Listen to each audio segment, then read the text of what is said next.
अस्सलाम वालेकुम अज़ीज़ तलबा, आज हम क्लास मैथमेटिक्स क्लास 9th की मैथमेटिक्स एक्सरसाइज 1.1 मैट्रिसेस के साथ हाज़िर खिदमत है। तो सबसे पहले हमारे पास मैट्रिस यानी कालिब क्या होता है। मैट्रिस यानी कालिब एक रेक्टेंगुलर अरेंजमेंट या एरे होता है जिसमें हमारे पास रियल नंबर होते हैं और ये रियल नंबर जो क्लोज होते हैं ब्रैकेट्स में। तो आइए क्वेश्चन नंबर फर्स्ट की तरफ बढ़ते हैं। तो क्वेश्चन नंबर फर्स्ट है which of the following are square and which are rectangular matrix.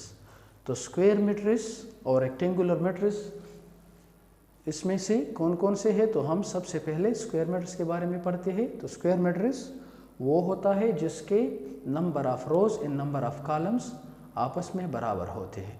तो नंबर ऑफ रोज हमारे पास इस तरह यानी वर्टिकल शेप में होता है, हॉरिजॉन्टल शेप में हमारे पास कॉलम्स होते हैं। तो हमारे पास जिसके रोज और कॉलम की तादाद आपस में बराबर हो तो वो हमारे पास स्क्वायर मैट्रिक्स कहलाता है। रेक्टेंगुलर मैट्रिक्स वो होता है जिसमें हमारे पास रोज और कॉलम की तादाद आपस में बराबर ना हो। तो हम इस क्वेश्चन नंबर फर्स्ट में देखते हैं। तो हम देख सकते हैं कि हमारे पास जो क्वेश्चन नंबर फर्स्ट में पार्ट ए है, तो इसमें हमारे पास नंबर ऑफ रोज जो है वो 2 है और नंबर ऑफ कॉलम्स भी 2 है। तो हमारे पास ये स्क्वायर मैट्रिक्स है।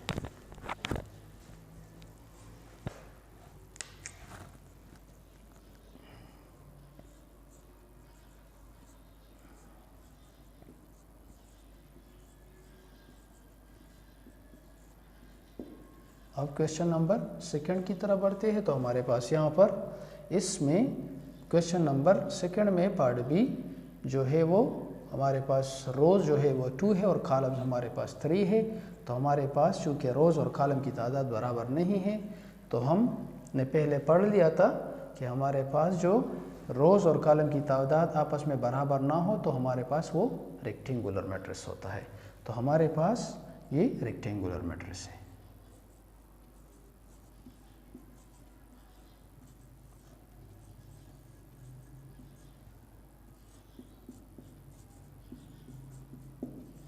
अब क्वेश्चन नंबर थर्ड की तरफ बढ़ते हैं। तो हमारे पास यहाँ पर नंबर ऑफ रोज 3 है और नंबर ऑफ कॉलम्स भी 3 है।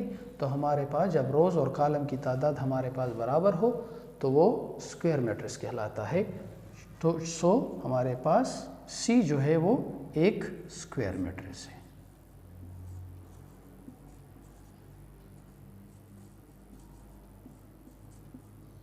आप क्वेश्चन नंबर 4 की तरफ बढ़ते हैं। तो हमारे पास यहाँ पर बी जो है वो -5 के बराबर है। तो नंबर ऑफ रोज हमारे पास 1 है और नंबर ऑफ कॉलम्स भी 1 है। तो जब नंबर ऑफ रोज और नंबर ऑफ कॉलम्स बराबर हो तो हमारे पास वो स्क्वायर मैट्रिक्स कहलाता है। तो 4 नंबर भी हमारे पास एक स्क्वायर मैट्रिक्स है।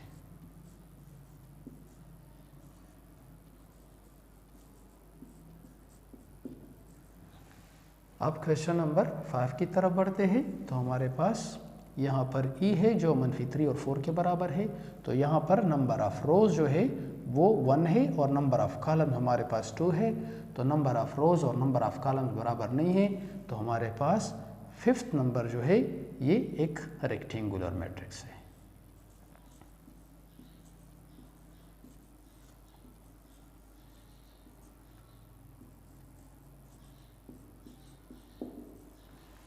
अब क्वेश्चन नंबर 6 की तरफ बढ़ते हैं। तो हमारे पास यहाँ नंबर ऑफ रोज 2 है, एक -1 है, दूसरा 7 है और नंबर ऑफ कॉलम्स हमारे पास 7 है और 1 है। तो हमारे पास चूँकि नंबर ऑफ कॉलम्स और नंबर ऑफ रोज बराबर नहीं है तो हमारे पास ये एक रेक्टेंगुलर मैट्रिक्स है।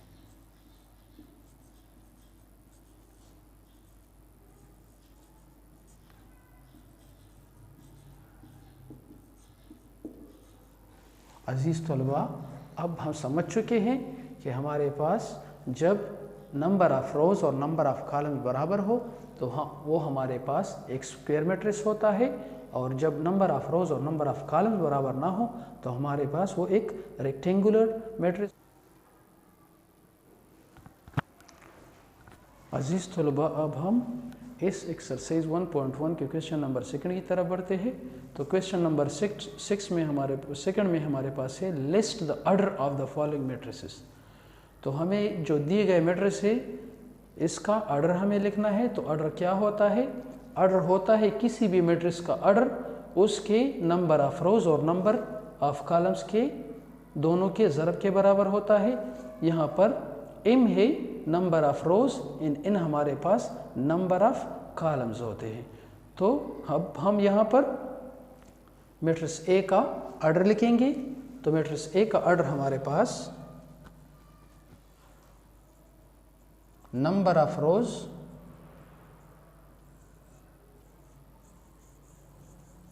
Order of A is equal to, हमारे पास चूँकि नंबर ऑफ रोज कितने हैं तो हमारे पास ये 1 और ये 2, तो नंबर ऑफ रोज हमारे पास 2 है एंड इन हमारे पास नंबर ऑफ कॉलम्स होते हैं। तो ये हमारे पास कॉलम 1, कॉलम 2 और ये कॉलम 3। तो ये हमारे पास मैट्रिक्स A का हमारे पास ऑर्डर है। अब मैट्रिक्स B का ऑर्डर हम लिखते हैं। Order of B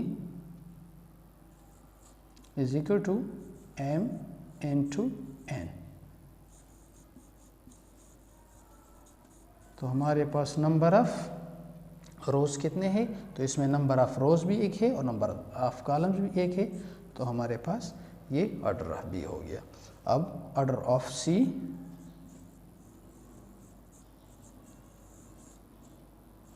is equal to m into n।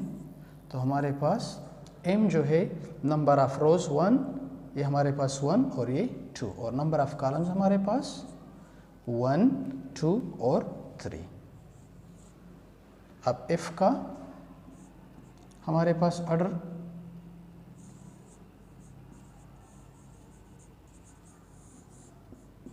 Is equal to m into n। तो हमारे पास इसमें नंबर ऑफ रोज 1, 2 और 3 और नंबर ऑफ कॉलम्स हमारे पास 1, 2। ई में हमारे पास order of E is equal to m into n। तो m हमारे पास नंबर ऑफ रोज है, तो इसमें नंबर ऑफ रोज 1 है और नंबर ऑफ कॉलम हमारे पास 1 और 2 है। फिर D की तरफ बढ़ते हैं। तो D हमारे पास order of D is equal to m into n। तो इसमें नंबर ऑफ रोज हमारे पास 1, 2 और ये 3, और नंबर ऑफ कॉलम भी हमारे पास 1, 2 और 3 है। अजीज तलबा, ये हमारे पास किसी भी मैट्रिक्स का ऑर्डर होता है, यानी number of rose multiply with number of columns. अजीज तलबा, अब हम क्वेश्चन नंबर 3 की तरफ बढ़ते हैं। तो क्वेश्चन नंबर 3 हमारे पास है इफ़ A अगर हमारे पास इसके बराबर हो तो गिव द फॉलोइंग एलिमेंट्स। तो हमें ये एलिमेंट्स हमें देना होगा। तो चूँकि हमारे पास किसी भी मैट्रिक्स का तरतीब इस तरह होता है कि पहला एलिमेंट हमारे पास A11 होता है, दूसरा A12 और फिर तीसरा हमारे पास A13 और फिर हमारे पास ये 1 के रो में जाके हमारे पास 1n होता है। फिर इस तरह हमारे पास सेकंड में 2n होता है। लास्ट में अगर हम लास्ट में जाए तो हमारे पास n1 से शुरू होकर an तक ख़त्म होता है। तो इसके साथ हम कंपैरिजन करते हैं और इसकी वैल्यू हम निकालते हैं। तो A12 हमारे पास, चूँकि ये पहला हमें रो बता रहा है और 2 सेकंड हमारे पास कॉलम बता रहा है, तो हमारे पास पहला रो और दूसरा कॉलम कौन सा है? तो हमारे पास पहला रो चूँकि ये है हमारे पास, और इसमें कॉलम दूसरा हमारे पास ये पहला कॉलम है, ये दूसरा कॉलम है। तो हमारे पास A12 जो है वो बराबर है 2 के।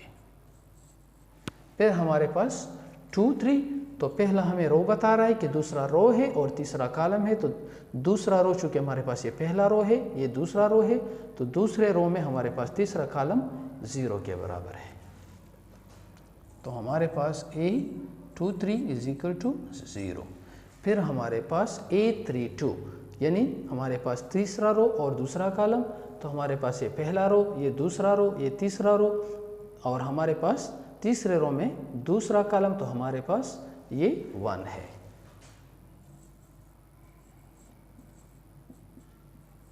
फिर A43, तो A43 हमारे पास, चूँकि हमारे पास रो जो है वो 4th है और कॉलम हमारे पास 3 है, तो हमारे पास ये पहला रो, ये दूसरा रो, ये तीसरा, ये चौथा रो, और चौथे रो में हमारे पास तीसरा जो कॉलम है उसमें एलिमेंट हमारे पास 6 है।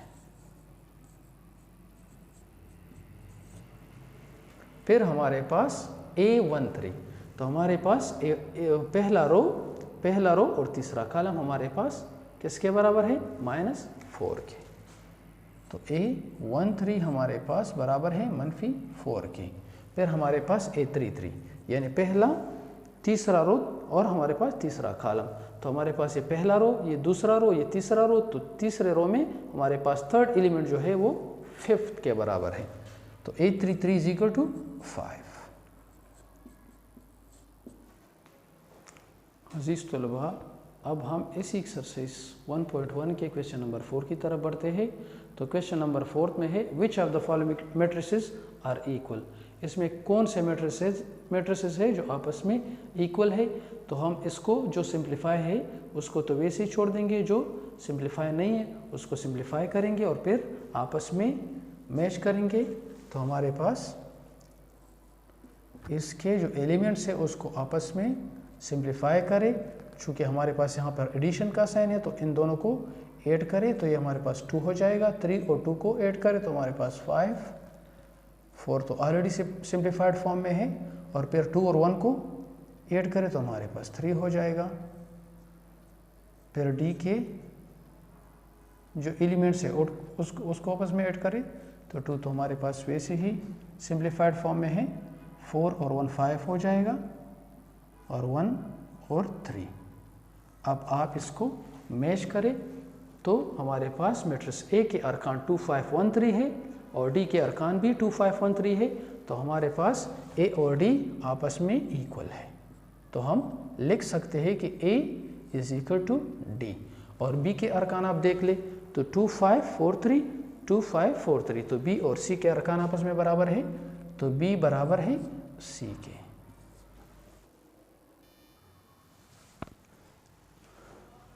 अजीज़ तलबा, हमारे पास एक्सरसाइज 1.1 में क्वेश्चन नंबर 5 है let A = 2 - 3 u 0 and b = u - 3 5 w for what values of u v and w। तो हमें इन दोनों को कंपेयर करके इसके वैल्यू निकालने हैं। तो मैट्रिक्स ए को मैट्रिक्स बी के साथ कंपेयर करें तो a = अब b के बराबर ले ली। अब इन दोनों मैट्रिक्स को कंपेयर करें तो हमारे पास a मैट्रिक्स की जो एलिमेंट्स है वो 2 - 3 u 0 के बराबर है, और b मैट्रिक्स के जो एलिमेंट्स है उसकी वैल्यू v - 3 5 w की इक्वल है। तब अब इन दोनों को कंपेयर करें तो हमारे पास v = 2, पहला एलिमेंट पहले के बराबर है, -3 तो -3 के बराबर है, u हमारे पास 5 के बराबर हो जाएगा, और w हमारे पास 0 के बराबर हो जाएगा। तो ये अजीज़ तलबा, अब हम एक्सरसाइज 1.1 के क्वेश्चन नंबर 6 की तरफ बढ़ते हैं। तो हमें 2 मैट्रिक्स दिए गए हैं, इन दोनों को कंपेयर करके हमें a b c x y और z की वैल्यू फाइंड करनी है। तो आइए इन दोनों मैट्रिक्स को आपस में कंपेयर करते हैं। तो हमारे पास x + 3 जो पहला हमारे पास एलिमेंट है वो पहले एलिमेंट के बराबर हो जाएगा, z + 4 चूँकि दूसरा एलिमेंट है तो वो 6 के बराबर हो जाएगा, 2y - 7 हमारे पास बराबर हो जाएगा 3y - 2 के, जो कि तीसरा एलिमेंट है, -6 हमारे पास -6 के बराबर हो जाएगा, a - 1 इज इक्वल टू -3 के बराबर हो जाएगा। 2c प्लस 2, 2c प्लस 2 हमारे पास 0 के बराबर हो जाएगा। b -3,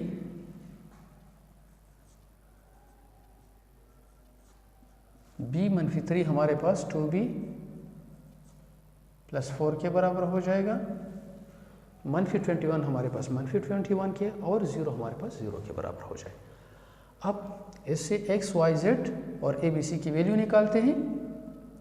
तो इस +3 को मसावत के दूसरी तरफ पर ले जाए तो हमारे पास -3 हो जाएगा। तो ये x की वैल्यू है। z की वैल्यू निकालने के लिए इस +4 को मसावत के दूसरी तरफ पर ले जाए तो हमारे पास -4 हो जाएगा। तो z की वैल्यू हमारे पास 2 है। 2y, इस 3y को मसावत के इस तरफ पर ले आए तो इसका साइन चेंज हो जाएगा। इस तरह इस 7 का भी साइन चेंज हो जाएगा और ये -7 से +7 हो जाएगा।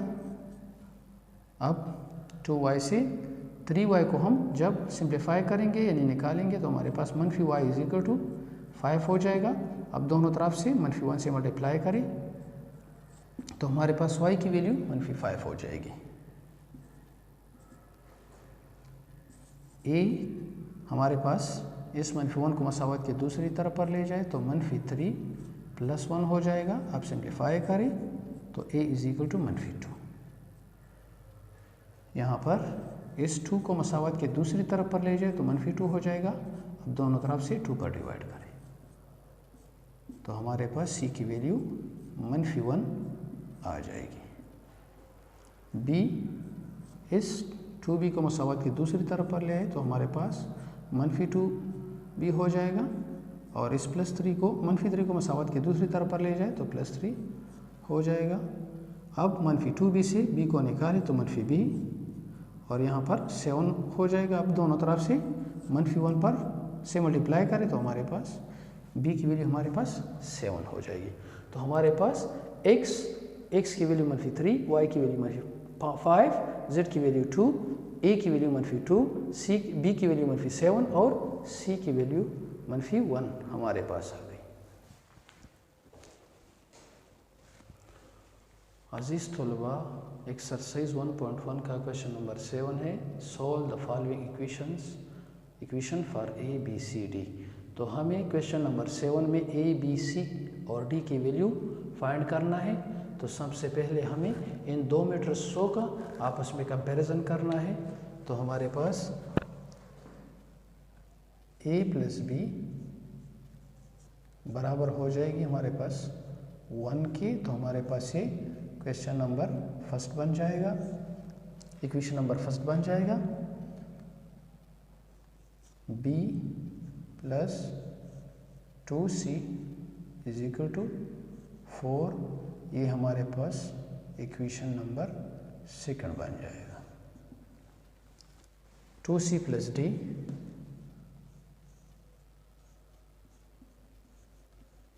जो बराबर हो जाएगा हमारे पास 8 की, ये इक्वेशन नंबर 4 होगा, सॉरी इक्वेशन नंबर 3 होगा।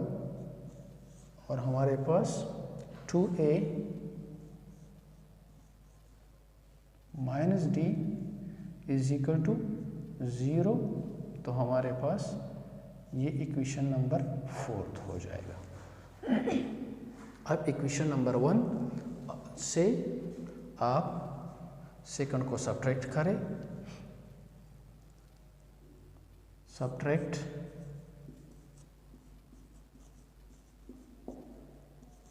Equation 1 from equation second.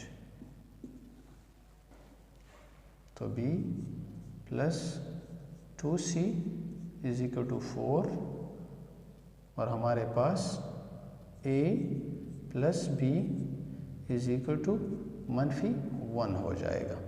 तो अब सब्ट्रैक्ट करें तो इसके साइन जो है वो चेंज हो जाएंगे।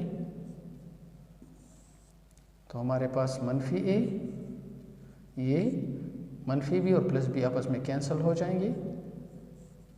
2c = ये 5 हो जाएगा। तो हमारे पास ये इक्वेशन नंबर चूँकि हमारे पास इक्वेशन 1 भी है, 2 भी है, 3 भी है, 4 भी है, तो ये हमारे पास इक्वेशन 5 हो जाएगा। अब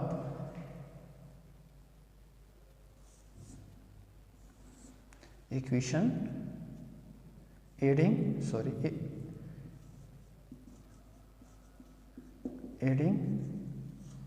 equation third and fourth, equation third और फोर्थ को आपस में ऐड करें तो हमारे पास 2a मनफी d इज इक्वल टू 0 और यह हमारे पास 2c, चूँकि इस ऊपर वाले इक्वेशन में 2c नहीं है तो 2c को हम अलहदा लिख लेंगे और plus d is equal to 8 हो जाएगा। तो अब इन दोनों को ऐड करें तो हमारे पास 2a प्लस 2c और ये प्लस d और माइनस d आपस में कैंसिल हो जाएंगे, 0 को 8 के साथ जमा करें तो हमारे पास 8। अब इसे 2 आप कॉमन ले लें तो हमारे पास a plus c is equal to 8 हो जाएगा। दोनों तरफ से 2 पर डिवाइड करें तो हमारे पास ये आ जाएगा 4। a plus c is equal to 4। तो ये हमारे पास इक्वेशन नंबर 6 आ जाएगी। तो अब आप देख सकते हैं अगर हम 5 और 6 को आपस में ऐड करें तो ये a और मनफी आपस में कट जाएंगे और बाकी जो है उससे हमारे पास c की वैल्यू आसानी से आ जाएगी। तो हम ऐड कर लेते हैं,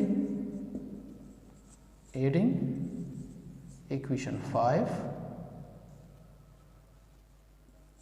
एंड इक्वेशन 6।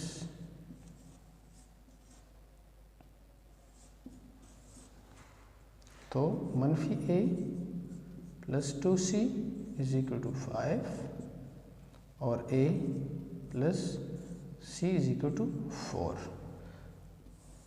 तो हमारे पास ये माइनस a और प्लस a आपस में कट जाएंगे, c और 2c को आपस में ऐड करें तो हमारे पास 3c और 4 और 5 को ऐड करें तो हमारे पास 9, दोनों तरफ से 3 पर डिवाइड करें तो हमारे पास 3 3 कैंसिल और c की वैल्यू हमारे पास आ जाएगी 3 के बराबर।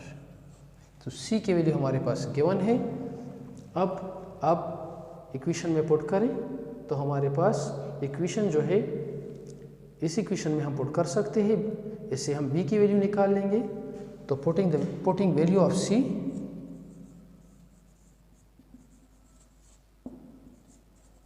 वैल्यू ऑफ cn इक्वेशन हमारे पास सेकंड है। सेकंड इक्वेशन में आप पुट करें तो हमारे पास b plus 2c is equal to 4 है। वैल्यू पुट करें तो c की वैल्यू हमारे पास 3 के बराबर है, is equal to 4।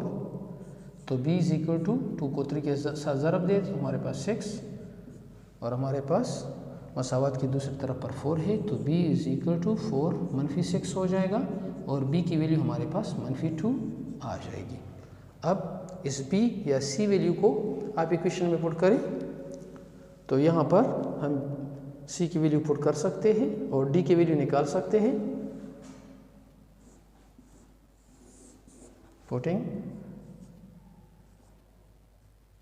Put the value of c and equation third.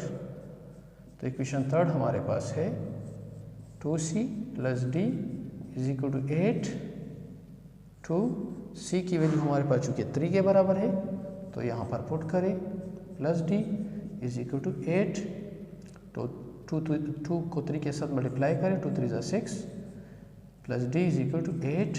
अब इस 6 को मसावत की दूसरी तरफ पर ले जाए तो हमारे पास मनफी 6 हो जाएगा और d की वैल्यू हमारे पास 2 है। अब c, b, c और d की वैल्यू हमारे पास गिवन है, a की वैल्यू हमें चाहिए तो हम यहाँ पर इक्वेशन 4 में इसको पुट कर सकते हैं d की वैल्यू को। तो put put D in equation 4th। तो हमारे पास 2a मनफी डी इज इक्वल टू 0 के बराबर है। तो 2a इज इक्वल टू मनफी डी की वैल्यू हमारे पास चूँकि 2 के बराबर है इज इक्वल टू 0। इस मनफी 2 को मसावत के दूसरी तरफ पर ले जाए तो +2 हो जाएगा। अब दोनों तरफ से 2 पर डिवाइड करें तो हमारे पास a की वैल्यू 1 के बराबर हो जाएगी। तो अब हमारे पास a की वैल्यू 1 के बराबर है, b की वैल्यू हमारे पास मनफी 2 के बराबर है, c की वैल्यू हमारे पास 3 के बराबर है और d की वैल्यू हमारे पास +2 के बराबर है।